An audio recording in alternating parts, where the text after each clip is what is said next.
trip, turn that bitch up. So hello y'all. I am back with my next episode. We have here Curtis L. Okay, and don't forget the L unless you want to take one. Yes, period. So, today I really just wanted to really talk about you, talk about your process, talk about your journey professionally and personally as well. Okay. But I really want to start off by giving you your flowers because I feel like you are an amazing, amazing, amazing artist and a dancer too. I gotta add that too. Okay. I feel like anything that you do, everything that you do, you move with intent, you speak with intent, and you're always willing to show people really truly who you are as a person, and you're not running away from that. So I think that's something that is very big, especially as a queer artist as well. Like, just really, truly being yourself. Right? Period. Yeah. So, I want to talk about you. I want people to get to know who you are. Okay. Well, like I said, my name Curtis L. Legally, that is my actual name. The L don't stand for anything, but don't forget it unless you want to take one. Here. I am from New Jersey, born and raised. I moved down to Atlanta back in 2020. And the reason I moved down here is because I just wanted to expand my artistry and everything of that nature. I've been dancing since 2002.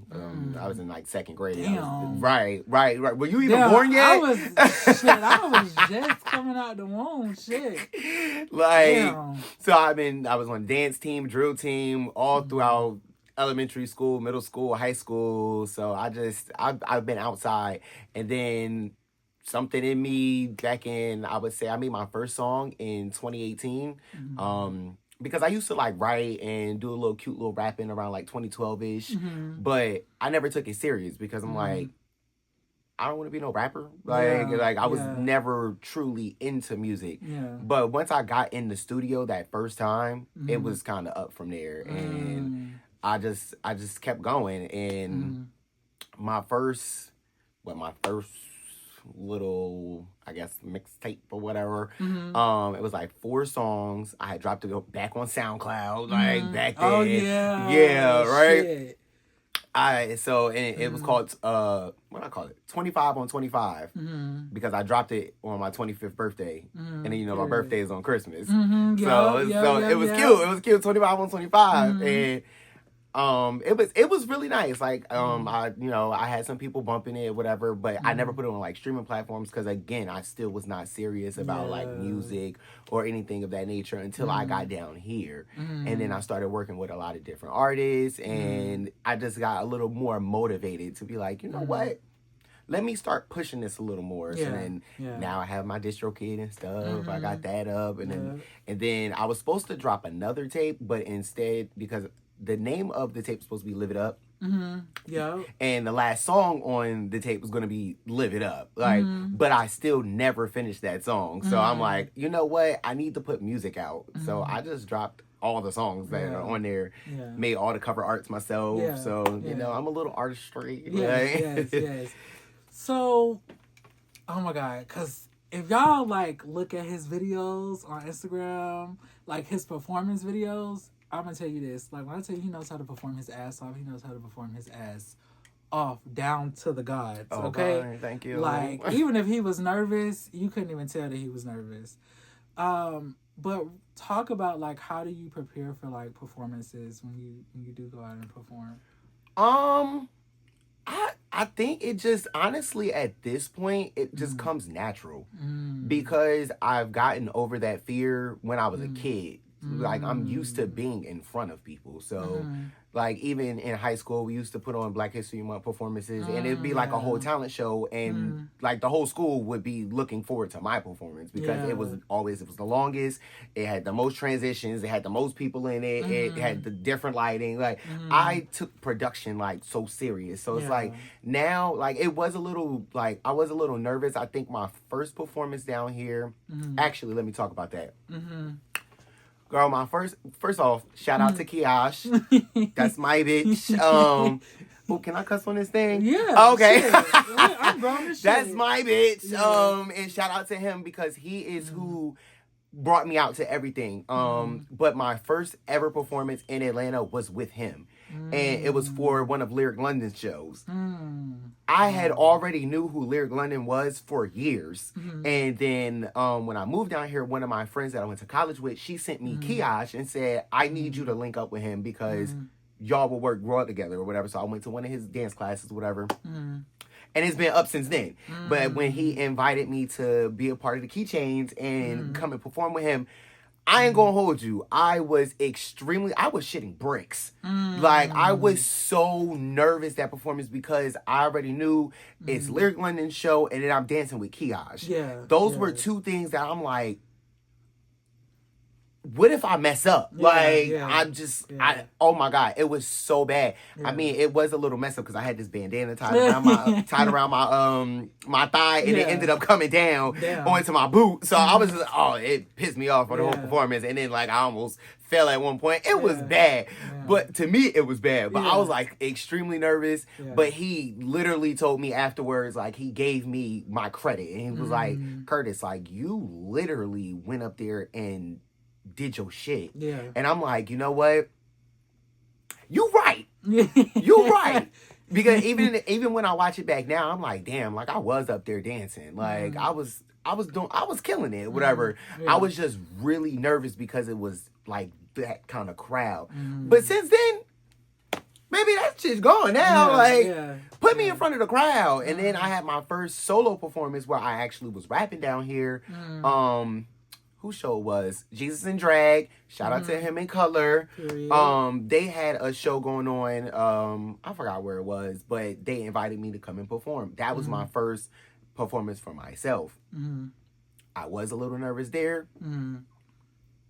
but who cares? Who cares? I don't know. I guess I just get out of my head and just be like, once I'm on stage, I'm on stage. It's really the butterflies before I get on stage where I'm just like, oh my God, if my watch go off one more damn time while I'm sitting here, let me put this thing on silent. Y'all hear this? Ding, ding, ding. I said I'm in an interview. I had put my phone on silent. Right, I put my phone on silent. I thought my watch, oh God, I thought my watch would have been on silent. Like, shut up. Boom. Like, so, like, once I got on stage, I was just ready because I was prepared. Like that, I think that's one thing that a lot of people, when they're nervous, is because they're not prepared. They didn't rehearse. They didn't take the time out to spend those hours, especially when it comes to rapping. And I rap and dance at the same time. I choreographed my whole set. Like, so I had my two dancers. I made their outfits. I took the time out to make sure I was sitting in my living room for hours with a mic, just making sure that I can do my moves and also rap and sound good at the same time. Because if you're not prepared, of course you're going to be nervous. Exactly. And of course you're going to get up there and you're going to look a mess. And you're going to be able to tell, like, oh, they did not rehearse. They didn't take the time out to make sure they perfected their craft. And then from there, it just went up. It just kept going. I ended up performing for a competition. Bonfire had put up a competition. I ended up winning the competition. So then I got to perform at Bonfire. And it was just dope. It was really dope. So I don't know. Once I'm out there, I'm just out there. And I love it. Performing is just something that just really comes natural to me. Now, when it comes to talking in front of people, like a big crowd, and no. That shit always gets hurt. Because once that shit goes silent, it's just like, it's like, where do I start? Where the fuck do I begin? Where do I finish? Like, I start off with, hey y'all, how y'all doing? And then everybody's just like, hey. It's just like, okay, damn, y'all don't want to hear me talk, but okay. But one thing I did learn down here is, of course, not everybody is going to support you. Oh yeah. Because even when I was performing at one time at Bonfire, I can look around the room and I can see like some people, like, I'm a queer artist. So like I give off, like I had on a tank top that was like a belly shirt with like a bedazzled jacket and all that. So like I don't look the part of what they would consider a rapper. But by the end of my set, I had people that were literally on the other side coming over jamming with me. So it's just like, you're not gonna get everybody that supports you. You're gonna get the faces. You're gonna get the people who are like, oh, ew, like what are you doing? Exactly. No, but then if you up there and you just doing your shit, you're gonna find the right people. Yeah. And absolutely. Just keep going. Yeah. So, like, speaking of queer artists, how has your experience been as a queer artist? Like, talk about some of like the struggles that you went through, or some of the. I mean, you talked about the ups, but really like the struggles as being an artist. I would say just really not being accepted in all spaces. Yeah. Because, like I said, I look different. Like, a lot of, especially, like, if you're around, I would say, like, a queer space, it's easier acceptance. But I've performed in spaces where literally the whole crowd is just straight niggas. Like, that performance was definitely like like I'm looking around, and because it's just like I know y'all not going like really fuck with me or things of that nature, so it was a little discouraging. But again, you just have to go up there, and as long as you have the confidence, somebody in that room is gonna rock with you. Like it was like that performance specifically. First off, I had a pineapple and everything. I went in there.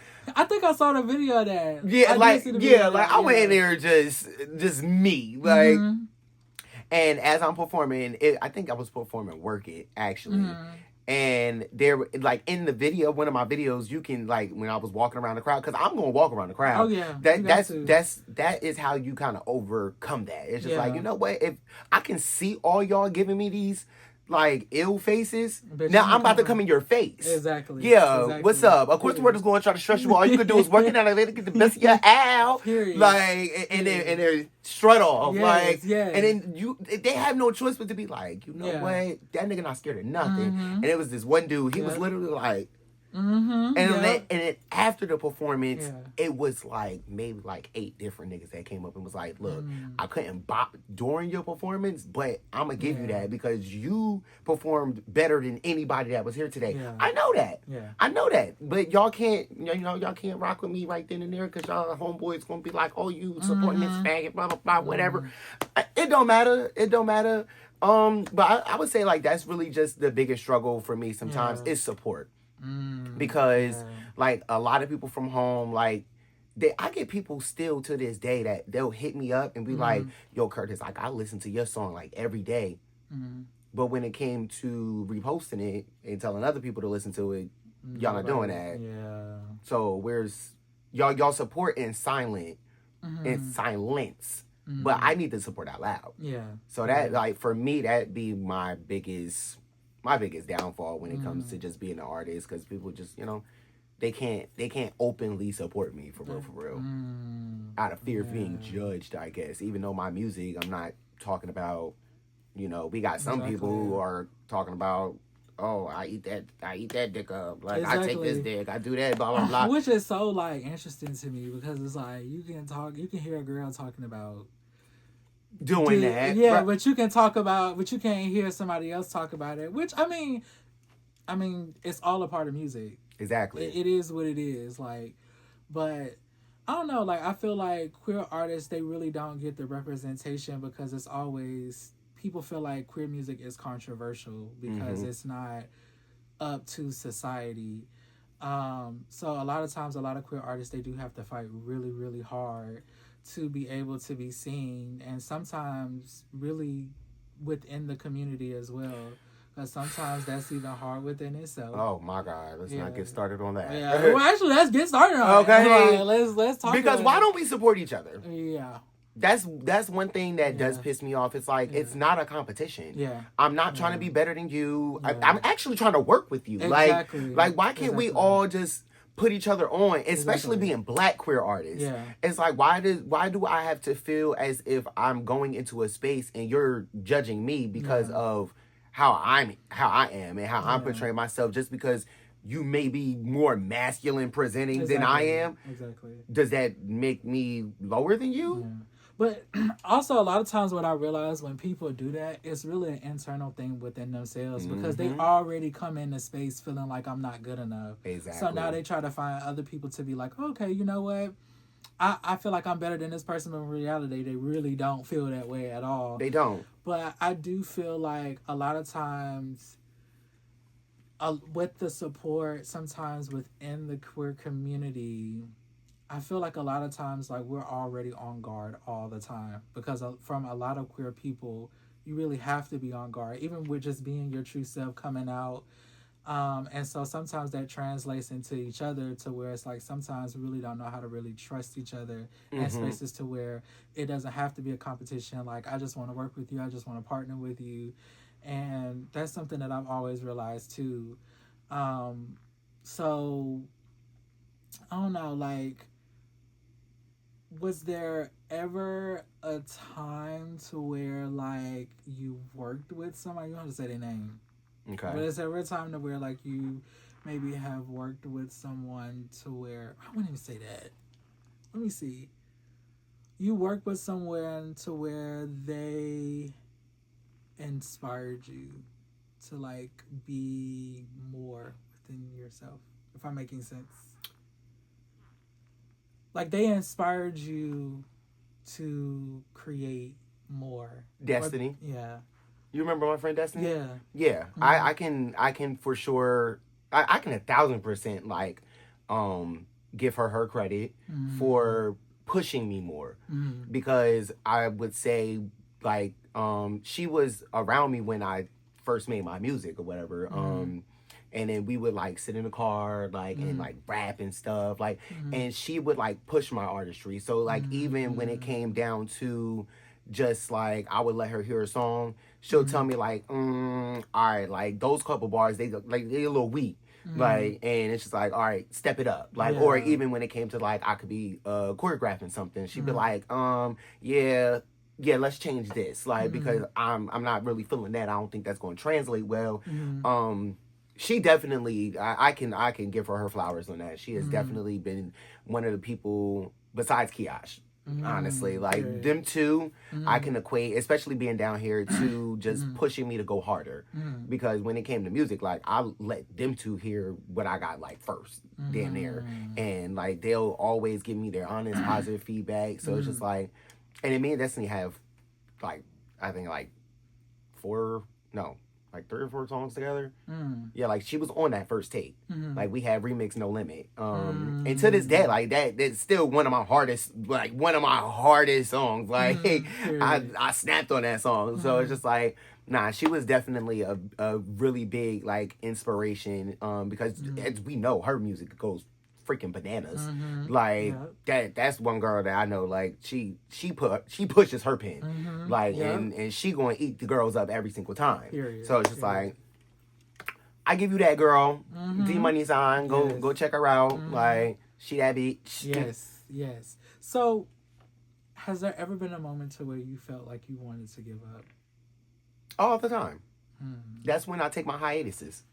Like, even just from being on like social media, like I'll just, because I mean I have been diagnosed with bipolar depression, whatever. I take little meds, whatever. But it's just like I get into a space sometimes where like I'm not inspired to do anything. I'm not even inspired to get up and want to go to work. But I mean I got to pay my bills, so it's just like it's never been like how I would say this, like I'm not being supported, I want to stop. It's just it sometimes gets to a point where it's like, what am I doing this for? Like, am I actually going to make it? Am I actually gonna like reach some of the goals that I want to reach? But then when I do get re-inspired, I have to tell myself, I'm doing this because I want to. I'm not doing it to make it somewhere. Like I use music to express how I'm feeling. And it's not necessarily to be like, oh, I'm trying to make the hottest record out here to be on the radio. No, I'm making music that I want to talk about my own experiences. Like we were just talking about Work It earlier. Go stream Work It. But a lot of people, if they're not listening to the lyrics, won't know that song is about depression. Exactly. Like I literally talk about the whole first verse and the chorus is about just being depressed and getting up and working it. Like, because that's all you can do. You can't just sit back and, because I wrote that song at a very like sad time in my life. I was just like, but in that song I wrote to myself, and it just so happened to once because I sometimes write songs without a beat, and I wrote that without a beat. Wow. And then I just went on BeatStar one day, and I'm just like, and I heard this beat. I said, hold on, that's real upbeat. Let me, and then I put it. I said, oh, word, hold up, word. I said, damn, like, and that song remotivated me to be like, get your ass up and do. And clean your room, like do that, like let's start there, and a lot of people like who do like actually like listen to the lyrics, they be like, damn, hold on, this song, oh wow, like this, like you telling me something. I know, so like my music is just like, I kind of just like, I'm not doing it just to be the next hottest person. I really just do it just to just let me get this off my chest. Yeah, and to really like tell your story as a person. Exactly. Yeah. Because a lot of people, they don't really know me. Like they know the social media, or like they might have met me at a bar.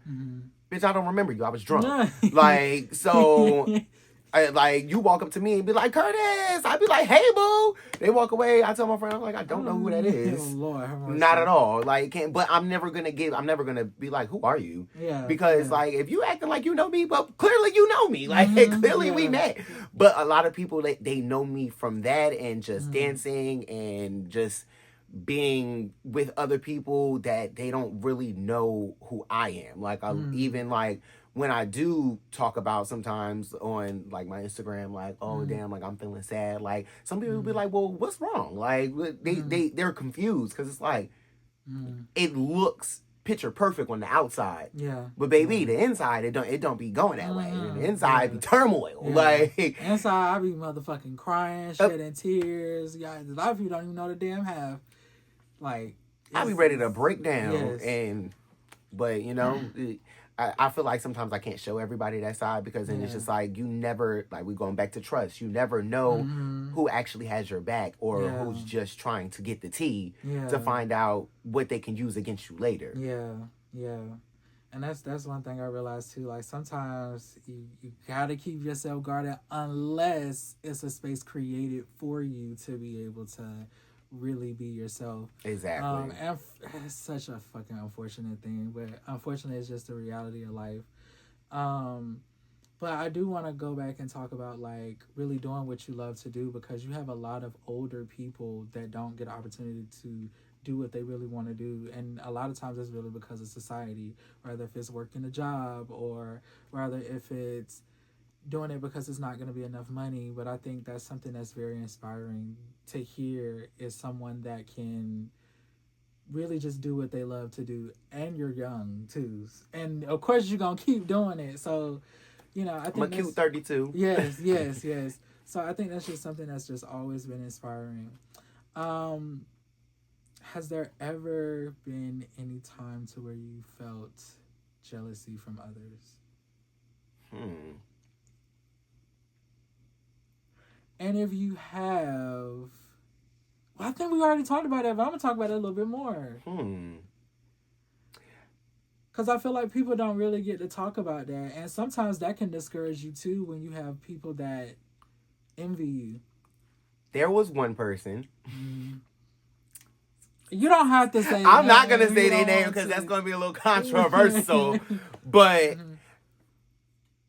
they basically would talk shit about me to somebody else who I like was working with.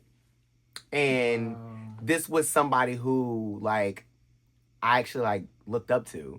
Like I knew them in like the community and stuff, and I'm like, oh damn, like they lit.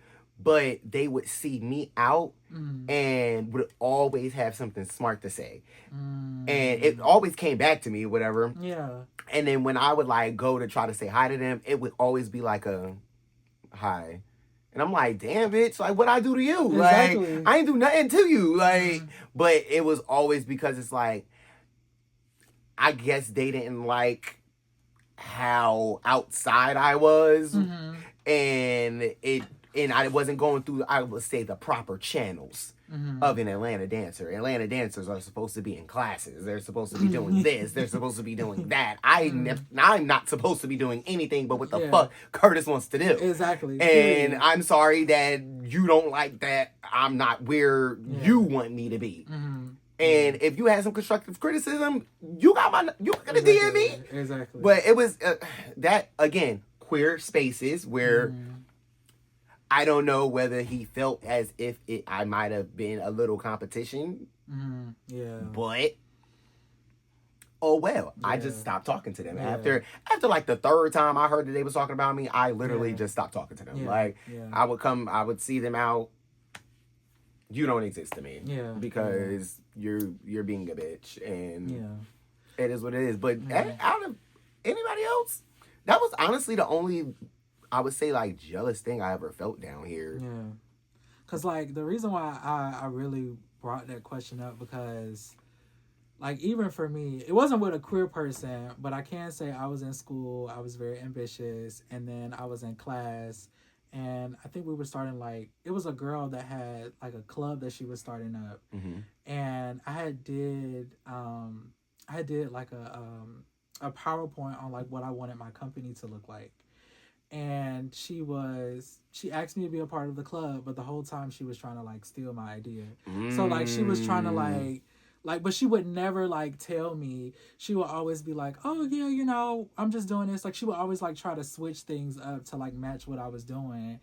And I was like, one day I just caught on to it. And I literally just stopped talking to her. But a lot of people don't understand, like, when you're really living within your purpose, you'll have certain people that'll try to, like, either try to copy you or to try to envy you, simply because they don't really see it within themselves. But it's literally like a part of the journey. And that's something that I had to get used to too. Like, just knowing that it's going to be somebody that's going to steal my idea, because ideas are never really protected. So I've always learned to just, the best way is really to stay true to yourself. Exactly. And really just learn how to move with honest intent. Because if you move with honest intent, can't nobody fuck with you. That part. Because when you're being authentically yourself, they're inspired. Yeah. And it's like, you know what? You just got to take that, take it on the shoulder. Yeah. It's like, you know what? Okay, you might have stole a little idea that I had. Oh, I did a photo shoot this way, and then you turned around and tried to do it better. But you know what? I inspired you to do that. Yeah. Because you didn't have that thought. Yeah. And, you know, and I take that. You know what? I think one thing I can say about myself is I do take negativity and I let it fuel me. Yes. I don't sit in it. I'm not upset that, you know, this, that, and the third happened. Because I ain't going to hold you. My last year was a lot. Yeah. It was a lot that transpired. But I didn't take that and let it just put me down. Like, I just was like, you know what? This is happening over here, and this ain't nothing but the devil trying to piss me off. Yeah. Let me rise above it. Rise above. Like, and like, I don't know. I just let that fuel me. Because, like, girl. Negativity, you gotta let fuel your ass. It'll fuel you in so many damn different ways. Okay. It ain't even damn funny. And it'll just make you, like, want to just inspire other people to be like, you know what? If you've been through this experience before, like, rock with me on this shit. Exactly. Because, But, damn, I had another question. I really forgot that damn quick. That's because there's a little, like, brain fart. Yes. And it's a good conversation, too. I don't know. Like, I think, what do you want people to really know about you? Like, that people really don't know about you? Or are you just, like, an open book? I am low-key an open book. Like, if you want to, because I really don't have anything to hide. So it's just like, I don't put everything on Instagram, but it's just like, if you was to come up and ask me a question, what you want to know? They'd be like, oh, where were you born? Like, whatever you want to know. I'm going to tell you, like, why not? Like, there's really, like, everybody knows I'm really personable. I'm extremely outgoing, you know, I'm a nut. And the thing about it is, if your ass is around his ass, he gonna push your ass out your damn comfort zone. Very much so. He definitely is. He gonna push your ass out. You can't be shy in front of his ass. That shy shit is not gonna fucking going. It's like it's non-existent. Like we just, I don't know. Like I just want people to know. Like, damn, I don't even know. I'm just me. Like, and I'm never going to stop being me. Yes. And it gets to a point even at my job. Sometimes like if I could be like tired or just like, you know, just not really truly in the mood, it affects everybody at the job. Like I even had to have a sit down with my manager one time because she said, Curtis, your energy lately has like been like you don't want to be here and it's been affecting the team. I'm like, well, let's rewind. What the fuck does my energy have to do with y'all? Like, I'm not being mean to anybody. I'm just not talking. Like, I'm literally just walking around like, okay, put a cakes. How can I help you? Okay. Boom. But they don't like that. They like when I come in and I'm like, hey, everybody, because I radiate to everybody else. And it's just like, sometimes that do get annoying. It do get a little annoying because, like, bruh, y'all can't depend on me to be the sunshine in your life. Not because every day I'm going to always want to feel like that. Some days it's raining in my head. Like, and it's cloudy as hell. Like, so... But it just be like, sometimes give me an hour and I'll be fine. Yeah. Sometimes I'll be like, my mouth too goddamn tired. I'm tired of talking. I'm tired of talking. Yeah. I'm tired of talking. I'm just working.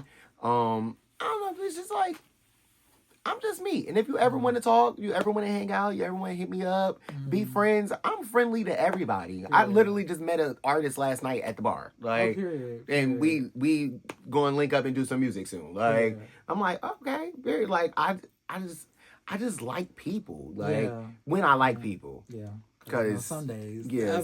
Some days you might get the, what? I mean, I'll be like, don't piss me off. Literally. Don't piss me off. Cause me, pissed off, Curtis. Everybody be thinking I'll be nice, but when you piss me off, I'll be like, he's actually not that nice, guys. Well, except that one year, you were really nice that year. We're not gonna talk about that year. We're not gonna talk about that year, man. That was really nice, but. Well, yeah, I have my nice side. I have my. But I'm human. Exactly. It's like we're all human, and it's just like. Damn, that was a really good question because now I'm thinking, like, what is something that I want people to know that they don't already know? Because I've been the same all my life. Yeah. Like, one of my friends who I went to elementary school with, he, like, hit me up on my birthday and was literally like, he called me Kurt Franklin. Still. Been calling me that since elementary school. He literally hit me and was like, yo, bro, like, you are literally the same person I've known all my life. And I'm like... I'm me. Like, I'm me, and it's just I don't know. Like, and then sometimes when you get like to a certain point of age, society starts to change you, and then you start being a whole different person. But it's so cool to see a person that's been the same and that's carried on the same personality like their entire lives. Yeah, like I've seen so many people that will like change in a heartbeat, and it would just be. Because simply as society. Exactly. Like, it'd be a complete 180. Like, it's like, damn, like, you are not the same. But usually that comes with, like, heartbreak or, like, some traumatic events. I done been through all them traumatic events and everything. But I'm not, again, that's that negative that I just let fuel who I am. Yeah. Like, and I just keep going. I just push on every day. Yeah. Like, keep going. Keep going. Whoever you are, whoever's listening, if you're ever thinking about giving up, give up for a day. Yeah. Get your mind right. Because you don't have that moment. You definitely don't have that damn moment. Go clean your room, go wash your ass, and eat. Because you're probably hungry and dehydrated. Drink some water. And then come back to yourself. And then keep going. Sometimes it's just that little break that just all you need. Sometimes it's just like sit your ass down for a little bit. And just breathe. Yeah, just really breathe. Like really like hone in on yourself. Speaking of honing in on yourself, how do you take care of yourself? Because a lot of times like with artists, they're always on so much on go mode. And nobody really takes care of their mental health. Nobody really takes care of themselves physically, spiritually. So how do you take care of yourself? Well, luckily, I'm not always on go. That is, and I would say that's probably one thing about why I like that I do it because it's something that I just want to do instead of something that I'm truly like chasing. Because like when you're chasing it, like you have to be here, you have to be there, you have to do this, have to do that, and then you don't have the time to like really think for yourself. Yeah. But for me, I chill. I'll go to work. I'll like come home if I'm feeling it. I'll get on my laptop, make some music. I've been getting a little chunky. I don't be working out because I don't like working out. Dancing was my working out. Dancing was my working out, but I haven't really been doing that lately. I didn't grow the stomach, so now okay. I'm trying to tone that shit. Look, I'm going to get it right before the summer. I'm going to get it back before Pride. That's my main goal. That part. That's my main goal. But honestly, for me, it took a while, but back in... What was that? What year was that? I think it was like 2017, 2018. I started therapy because I had my best friend Erica, God rest her soul. That was my baby. But like we would have talks to where like we started to get kind of down to the nitty gritty, and it was like unlocking some like childhood trauma that I wasn't aware about. And then from there, I'm just like, you know what? I need to take my ass to therapy and like just at least figure out what's going on. Especially after that week I sat in my room. I didn't go to work. I didn't get up. I didn't shower. I didn't eat.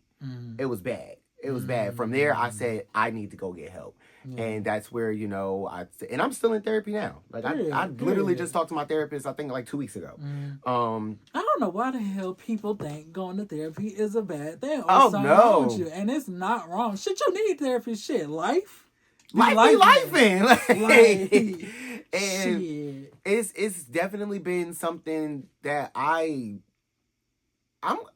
recommend anybody going to therapy. Yeah. Whether you think you need it or not, there's things that could be bothering you that you may not want to open up to other people about. But for me, the main thing that like I could have a horrible day. I bought my PlayStation 5 last year. He loved them damn video games. Man, when I tell you, I can sit and I only play one game. Like I bought it to play GTA and Spider-Man. You gotta play GTA. But you got to. I ain't got my PlayStation Plus no more, and I don't feel like paying for it. So I downloaded it's this Asian game. It's called Genshin Impact. If you play it, shout out to the Impactors. Period. Man, I think the first couple nights I played that game, I stayed on it for 10 hours. Damn. No, like straight. Damn.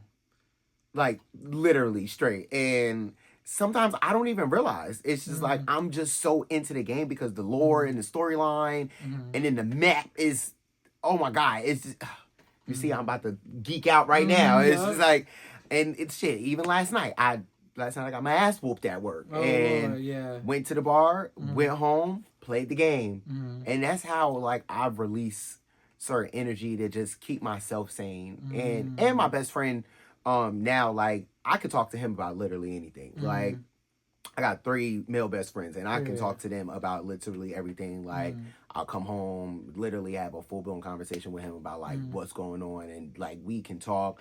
And then he's very spiritual, so like he started getting me back into like praying more and just like praying in the morning, like watching like online church and stuff. So it's just like, you know, my mental has been a lot better than it was, I would say.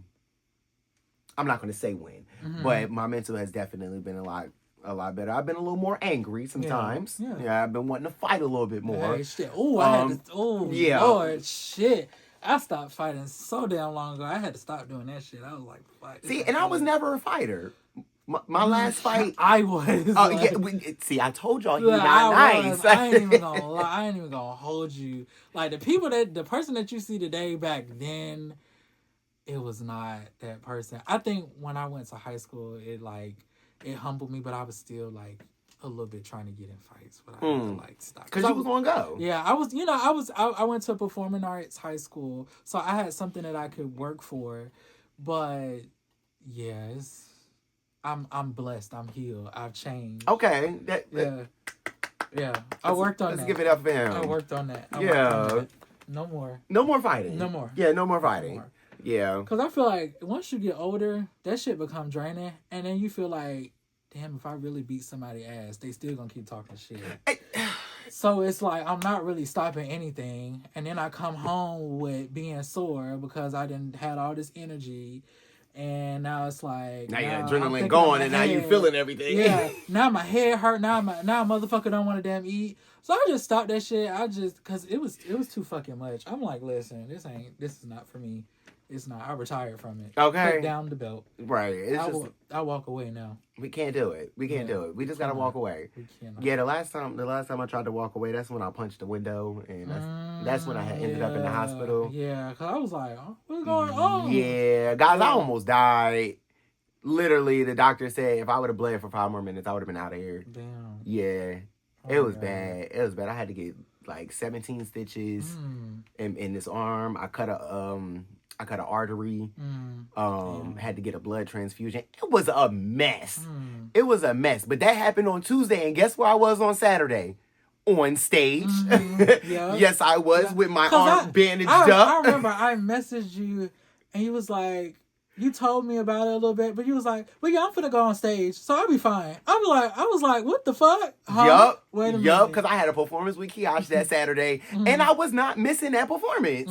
I was not. Like, and meanwhile, if you go to my Instagram, you can see it. Like, on because I couldn't really stretch my arm too far, so it's like, I accommodated on certain parts. I didn't do an arm, but you about to get everything else.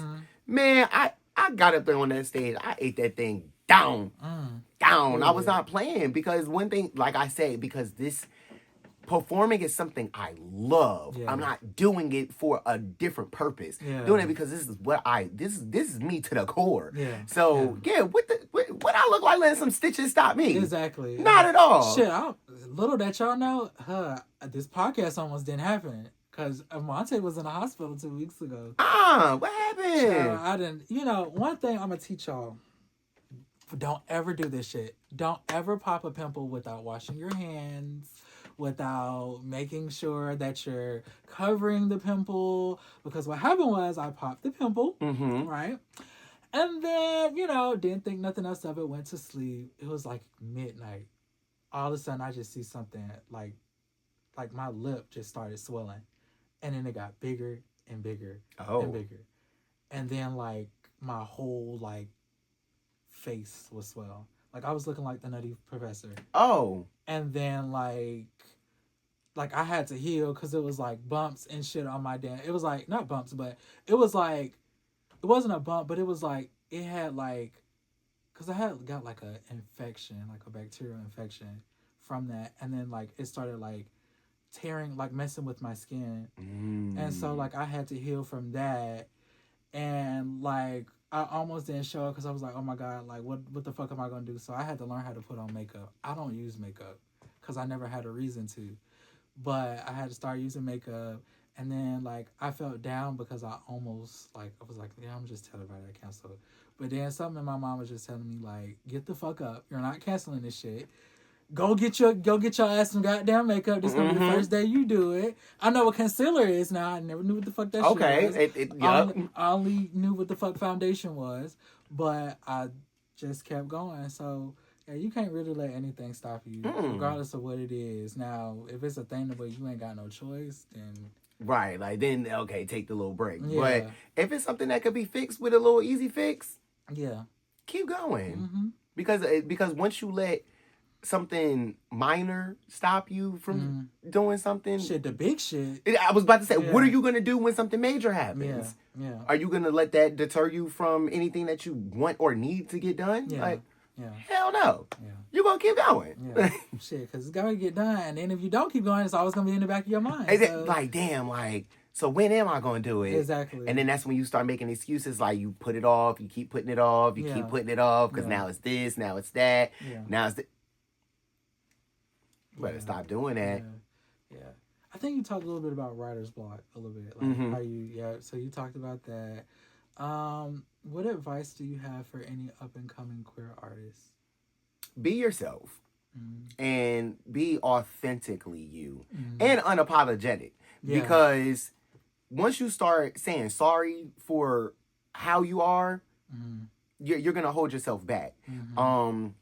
Because I know that was definitely something that I was nervous about in the beginning. Like, I would because I know how like big my energy can be sometimes, and it'll be like, damn, like I'm sorry, like y'all mad I'm the life of the party, and it's not my party. I'm sorry that I turned your birthday party up and people paying me. Well, I didn't do it on purpose, but I just had to get out of that headspace. Like I got invited here because I'm me. Like I actually. Story time. I actually that was a conversation I had with somebody. I went to one of my friend's birthday parties, and of course I'm there. I'm turning that bitch up. Like I'm talking up to the fullest. And a couple of their friends were mad. Like they like hit them up afterwards. Like, bro, like why you invite him? Like he was doing the most. Like all this extra shit. And they had hit me up to let me know, like, hey, like. My friends were complaining, but I want you to know that I invited you there for that purpose. Yeah. Because I knew what kind of energy you were going to bring and how you were going to treat me. Yeah. And it was really all about me. And I'm like, damn, like that was some good advice, because it was like, be you. Like you're really in this space because you're you. Like, so that's what I would say. Just don't let anybody stop you, and don't let a no deter you. Yeah. Because I hear no all the time. Yeah. No this, no that, no. Okay, well. And hell, the number one thing too, be hard-headed. Yeah. It ain't nothing wrong with being hard-headed at all. People be thinking being hard-headed is a bad thing. Hard-headed means you listen to yourself before you listen to others. That's what that means. It's not being selfish, it's being self-full. Oh, period. Yeah. Period. So, and put yourself first. Yeah. Put yourself first. Yeah. Take that vacation. Turn off your phone. Yes. Delete that social media if you need to. Ooh, please delete that social media. Okay, hello? I ain't had TikTok on my phone in months. Well, I mean, I really didn't have no storage, but now I got storage. I might put it back on there because I need to get my ass back on there. But it's just like, just literally just be you. Like, especially as a queer artist, like, it's kind of sometimes hard to navigate, especially when you're trying to find yourself. Yeah. It's once you find that who you want to be, because not everybody got to be a not as TV boy or a bad boy. You ain't got to be out there fighting and being ratchet and doing all that extra ghetto shit all the time. Exactly. No, you could be sophisticated. Exactly. You can be professional. You could be a nerd. You could be literally be a nerd. Like I said, I love to game. Like, and I'm playing a game most people probably wouldn't even know about. But it's just like, I'm me, but then I also go out and I turn up. Like, I'm not, like, you don't have to always be confrontational. It doesn't always have to be you're the loudest and the biggest in the room. Like, just be who you genuinely are. Even when you're by yourself, who are you? Yeah. Still be that person. Yeah. Like, just because you're outside, you don't have to go out to impress people. Yeah. And if you're that type of person that wants to go out to strictly impress other people, disappointed your entire damn life. You're gonna be disappointed. Entire life. Because there's always gonna be somebody that's not impressed. And then on top of that, with the impression shit, you don't even know sometimes they envying you behind their intentions. So it's like they sitting there jealous. Exactly. So that person may feel like they can put you down because now you're an easy target because you're asking me now versus you knowing. So that's one thing I've always understood too. Like, you really got to come in with confidence. Even if you don't feel confident, bitch, find the confidence. Find it. Find it, hold on to it, and keep it. But yeah. That's it for me. Okay. It's the end of this podcast. I hope y'all have enjoyed the time that y'all spent with Curtis L. Yes. You know, go stream all my music. Hear work it, please. Yeah, definitely hear work it. Because, of course, the world is going to try to stress you. But all you can do is work it and not let it get the best of you. Ow. Period. Like. But, y'all, we are out.